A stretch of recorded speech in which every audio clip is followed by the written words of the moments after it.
From the Gospel according to Luke, chapter 14, verses 1 to 6.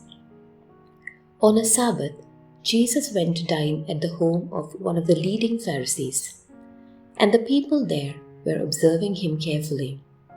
In front of him, there was a man suffering from dropsy. Jesus spoke to the scholars of the law and Pharisees in reply, asking, "Is it lawful to cure on the Sabbath or not?" But they kept silent. So he took the man, and after he had healed him, dismissed him. Then he said to them, "Who among you, if your son or ox falls into a cistern, would not immediately pull him out on the Sabbath day?" But they were unable to answer his question.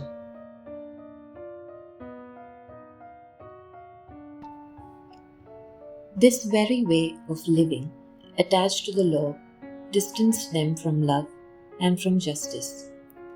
They were attentive to the law. They disregarded justice. They were attentive to the law. They overlooked love. The Lord found these were closed men too attached to the law, or rather too attached to the letter of the law, because the law is love. These men always closed the doors of hope, of love, of salvation.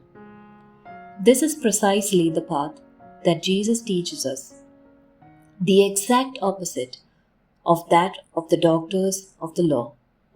And this path, from love to justice, leads to God.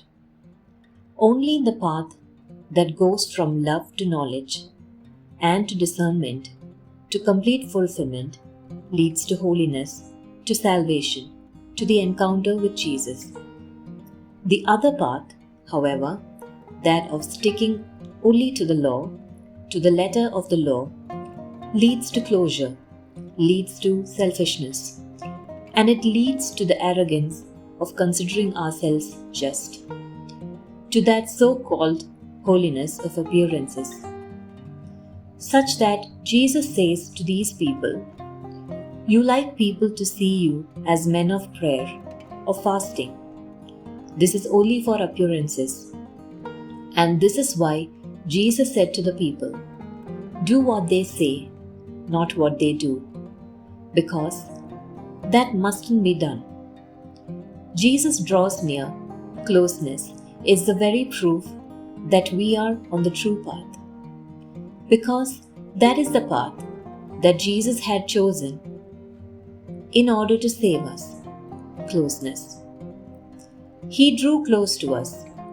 He made himself man, and indeed, God's flesh in the sign. God's flesh is a sign of true justice. God who made himself a man like one of us, and we who must make ourselves like the others, like the needy, like those who need our help.